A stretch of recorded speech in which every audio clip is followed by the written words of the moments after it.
નમસ્કાર મિત્રો, મારું નામ છે ભરત આહિર અને તમે જોઈ રહ્યા છો Bharat Ahir YouTube channel. Frank by ભરતમાં તમારું સ્વાગત છે. અને આજે હું ખેડૂત મિત્રો સાથે મુલાકાત કરી રહ્યો છું અને તેમનો એક પ્રશ્ન છે, કોર્ટેવા ગેલિલિયો એવી એક દવા હમણાં માર્કેટમાં આવી છે અને આજે જીરાની સિઝન હમણાં ચાલી રહી છે, શિયાળુ સિઝન. એ સમયની અંદર એવી દવા આવી છે માર્કેટમાં, જે વિદેશી કંપની છે, અમેરિકા બેઝડ એક કંપની છે. અને એ કંપનીની જે દવા છે એમનો એવી ખેડૂતોને એવી સાંત્વના આપવામાં આવી હતી અને એવી રીતે ભલામણ કરવામાં આવી હતી કે આ દવા જે છે એ બહુ સર્વશ્રેષ્ઠ છે ચરમી માટે અને ફૂગનાશક સારી એવી દવા છે એમ. તો એ દવા લગાવ્યા બાદ ઘણા ખેડૂતોને એવો પ્રશ્ન અત્યારે ઉદ્ભવી રહ્યો છે કે મતલબ એમને ચરમી આવી છે અને જીરું મોટા પાયે નુકસાન થયું છે. અને આજે આપણે એવા જ અમુક ખેડૂતોને મળશું જેઓ ઘણા સમયથી કંપનીથી સંપર્ક કરવાનો ટ્રાય કરી રહ્યા છે, પ્રયત્ન કરી રહ્યા છે, પણ કંપની એટલો જવાબ આપી રહી નથી. તો પહેલાં તો ભાઈ શ્રી, તમારું નામ શું છે? ધીરજભાઈ. ધીરજભાઈ, કયા ગામ? ગામ બકુતરા, તાલુકો સાંતલપુર. હા. અને ખેડૂત છું. ખેડૂત છો. તો પહેલી વાર તમે જે આ દવા લીધી એ આ જ વર્ષે લીધી કે આના પહેલા પણ વાપરતા હતા? આ જ વર્ષે લીધી છે. આ જ વર્ષે લીધી. અને તમને કીધું કોને આ દવા લેવાનું? આ દવા લેવાનું કંપની વાળા આવ્યા હતા, ગામમાં મીટિંગ કરી હતી. અને એ વખતે મીટિંગ કરીને કીધું હતું કે જે આરી કાર્ય રોગ સામે રોગ પ્રતિકારક શક્તિ સારી હોય છે અને આ કાર્યો આવવા દેતી નથી. બરાબર. ગેરંટી લઈ નહીં રહી કહેતા હતા ગેલેલિયો કંપની વાળા. એને ગેરંટી આપી હતી? ગેરંટી આપી હતી ગેલેલિયો કંપની વાળા. લેખિતમાં આપી હતી? લેખિતમાં નથી આપેલી. હું મૌખિત બોલીને ગયા છે, ગેરંટી કાર્યો નહીં આવે એવી. તમારા માધ્યમથી એ વાત પણ હું જણાવી દઈશ કે ભારત દેશની અંદર જેટલી પણ દવાની કંપનીઓ છે ખેડૂતો માટેની, એમાં ક્યાંય પણ એ લોકો ગેરંટી નથી આપતા કે આ દવા તમારી જે પણ અમે આપશું એ ફૂલ 100% શ્યોર તમારે વર્ક કરશે એવું. અને લેખિતમાં એ ગેરંટી નથી આપતા. એટલે મૌખિકમાં એવી રીતે જણાવે છે ખેડૂતોને, મિટિંગો ભરીને ગામે ગામે જાય છે અને મિટિંગો કરીને એવી રીતે જણાવે છે કે અમારી જે આ દવા છે એ 100% અમે ગેરંટી આપીએ છીએ. પણ ખેડૂત મિત્રોને એક એ પણ સૂચન આપવા માંગુ છું ચેનલના માધ્યમથી અને મિત્રો સાથે કે તમે હવે જ્યારે કોઈ પણ એગ્રોવાળા કે કોઈ પણ કંપનીવાળા તમારી પાસે એમ કહે કે ભાઈ તમને આ ગેરંટી આપી છે આ દવા પરથી અમે, તો એમને પહેલાં એમ પૂછજો કે તમે લેખિતની અંદર અમને લખીને આપો કે અમે ગેરંટી આપીએ છીએ, અને એ પણ કમ્પ્યુટર બેઝડ જે રાઇટિંગ આવે એમાં અને સહી સિક્કા સાથે એમ. તો અમે એમના માનશું કે કેમ કે આ વસ્તુ એવી છે કે એ આપણે એને રમાડવાની વાત કરે છે, એવી રીતે મૌખિકમાં વાત કરે ને ખેડૂતો અત્યારે આપણે તમે જાણો છો કે શિક્ષણ અમુક ખેડૂતોમાં ઓછું હોય. મોસ્ટ ઓફ ધ જે ખેડૂતો છે એમને શિક્ષણ ઓછું હોય, એમને ના ખબર પડે કે આ રે આપણે અત્યારે માર્કેટિંગ કરે હરા અને પોતાની કંપનીની જે પ્રોડક્ટ છે એ વેચવી છે. એવી જ રીતે એમને 2500 થી 2600 કરોડ રૂપિયા ભારતની અંદર કમાયા છે. આ કંપનીની 2025ની વાર્ષિક આવક જે છે 2600 થી 25,000 કરોડ જેટલી છે.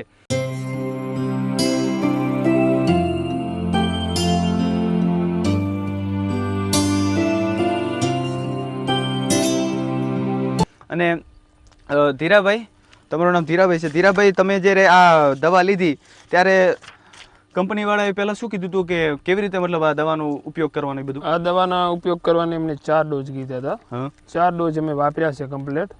આજે એના ડબુડો છે આ કંપનીની દવાના. આનું અનુસરીને એમને જે કીધું હતું એ રીતે પદ્ધતિ સર જ અમે દવા નાખેલી છે. એમાં કોઈ પદ્ધતિમાં ફેર પાડેલો જ નથી. જે લોકો એ પદ્ધતિ કીધી હતી એ પદ્ધતિ જે દવા નાખેલી છે. પહેલી વાર તમે કંપનીવાળાથી જે આ વાત કરી આખી દવાની, એ ક્યારે મળ્યા એ કંપનીવાળાથી અને ક્યારે કઈ જગ્યાએ કીધું એને? કંપનીવાળા બકુતરા ગામમાં જ આવ્યા હતા અને મીટિંગ કરી, ગામ લોકોને બધાને ભેગા કરી મીટિંગ કરીને કીધેલું કે કાર્ય સામે રોગ પ્રતિકારક શક્તિ આની સારી હોય છે અને રોગ આવવા દેતી જ નહીં એવી ગેરંટી લેતા હતા કાર્યની. બરાબર. આપણે દેશી ભાષામાં જે ચરમી કહીએ એની ગેરંટી લેતા હતા એ લોકો. ગેરંટીથી કે નહીં આવે એમ, તમે 3 ડોઝ વાપરશો એટલે નહીં આવે, ચોથા ડોઝની તો જરૂર નહીં પડે, એવી રીતે એ ગેરંટી લઈને ગયા છે. અને જે પ્રમાણે જોવો છો એ ચરમી તો આવી ગઈ અને એ પ્રમાણે તો ચરમી તો આખા ખેતરમાં આવી છે. એ અમે દેખાડશું ચોક્કસ.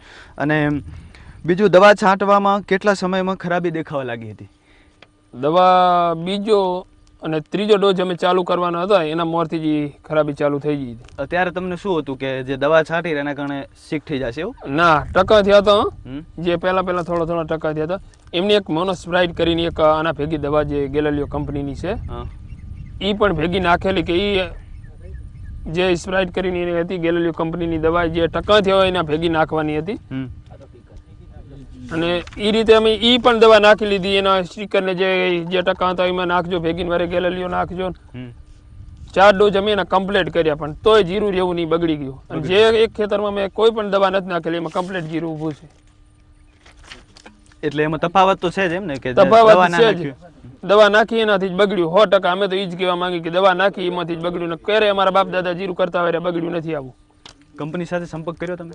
કંપની સાથે કંપનીવાળા ભાઈને અમે કોલ કર્યો હતો કોલ કર્યો એટલે ભાઈએ કીધું કે એક અઠવાડિયા કેળ હું આંટો મારવા આવીશ. અઠવાડિયા કેળ જો એ આંટો મારવા આવે તો અત્યારે જીરાનું વાઢવાનું કામ ચાલુ જ છે. અઠવાડિયા કેળ આવે તો એ જીરું વઢાઈ જવાનું હોય, કોઈ મતલબ જ નથી અઠવાડિયા કેળ આવે તો. બીજું એમને મને કીધું ફોટા વોટ્સઅપ કરો. વોટ્સઅપ કરવા સારું મેં ફોટા પાડવા આવ્યો ખેતરે. ફોટા પાડીને એમને મેં કોલ કર્યો તો ફોન ઉપાડતા નથી. અને બીજી વખત પહેલો મેં એમને ફોન કર્યો ત્યારે એ લોકોએ મને એવું કીધું હતું કે તમે ચરમી આવી છે જે દવામાં એ હવામાન દવા ભલે ચાંટી પણ હવામાન આધારિત છે. હવામાન આધારિત હોય તો આ 5-5 હજારની દવા મને શું કામ આલવી જોઈએ? એ લોકોએ વાત ન કરાય, ગેરંટીની વાત ન કરાય એમને. અંદાજિત કેટલો ખર્ચો આવ્યો હતો ટોટલ? ટોટલ લીટરમાં એમનો 4200 રૂપિયા લીટરનો ભાવ છે. અમે 4 ડોઝ માર્યા, 1.5 લીટર દવા આ ખેતર અંદર આવતી હતી. 20,000 આજુબાજુ ખર્ચો છે એમની ગેલેલિયો કંપનીની દવાની. જે અમે જીરાનું બિયારણ નથી નાખ્યું ને એનાથી વધારે એમનો મોંઘી છે દવા જીરાના બિયારણ કરતા. અને એટલે 2560 કરોડની વાર્ષિક આવક ધરાવતી કંપની એ અઠવાડિયાનો ટાઈમ માંગી રહી છે તમારા પાસે કે અઠવાડિયા પછી આવશું અમે? અઠવાડિયા પછી. એટલે 2560 કરોડ એટલા રૂપિયા એ કમાઈ રહી છે વાર્ષિક ખેડૂતો પાસેથી, અને અઠવાડિયાનો સમય માંગી રહી છે. એમની શરમ પણ નથી. અને સરકાર પાસે કોઈ માંગની અપેક્ષા છે તમારી પાસે? સરકાર પાસે તો માંગની એક જ કે આવી ફ્રોડ કંપનીઓને જે દલાલો થકું ચાલતી કંપનીઓને બંધ કરાવે. બાકી કોઈની ખેડૂતોને છેતરવાના ધંધા બંધ કરી નાખે. જે અમારા નુકસાન તો છે જ, એમાં કોઈ ફરક જ નહીં પડવાનો. સરકારશ્રીને એટલી જ અપીલ કે આનાથી આ કંપનીઓ આવી ફ્રોડને બંધ કરાવે અને અમને આને ટૂંક સમયમાં વળતર અપાવે આવા ફ્રોડ કંપની વિરુદ્ધ. આ જે દવા કોર્ટેવાની છે એ અત્યારે ભારત દેશની અંદર સૌથી પોપ્યુલર દવાઓમાંની એક છે એમ. એટલે આ દવાની જે કંપની છે એ કંપની તમારી સાથે કોન્ટેક્ટ કરીને તમને જણાવે કે અમે વળતર આપવા તૈયાર છું, તો તમે રાજી છો? વળતર આપે પૂરતું તો જ. દવાનું વળતર નહીં લઈએ અમે. અમારું જે જીરાનું નુકસાન થયું એનું પૂરેપૂરું વળતર મળે તો જ. દવાના વળતરથી કોઈ મતલબ જ નથી અમારે. કેટલો પાક બધું નુકસાન જ છે, આખું કારું મસ્ત થઈ ગયું ખેતર, તમે જોઈ શકો છો. અને તમારા રાજકીય આગેવાનો, ધારાસભ્યો એ લોકો દ્વારા કોઈ સહકાર આપવામાં આવે છે? ના, કોઈ પણ સહકાર નહીં. કોઈ બી નહીં. કોઈ પણ રાજકીય આગેવાનો, ધારાસભ્યો કોઈ પણ સાથ સહકાર નથી અમારે.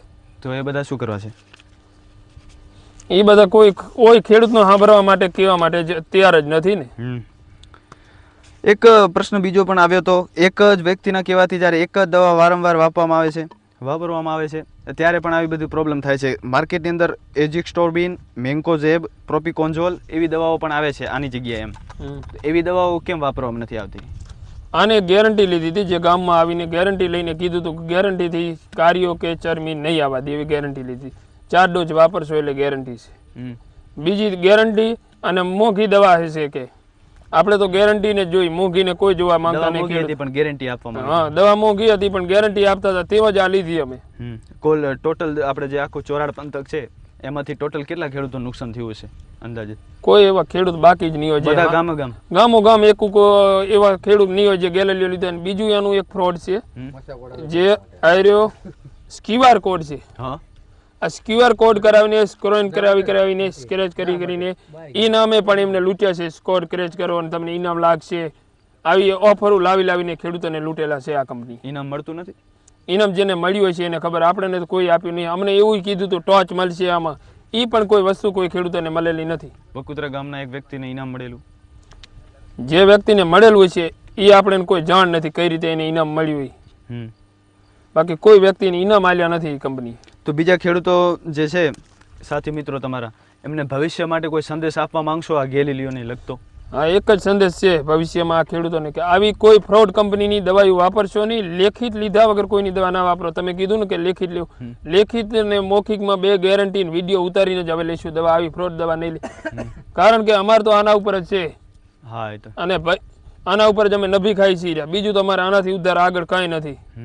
અને જો એમાં આવી ફ્રોડ કંપની આવીને મને છેતરતી હોય તો એનાથી વધારે અમારે દુઃખી થવાનો અંત જ નથી કોઈ.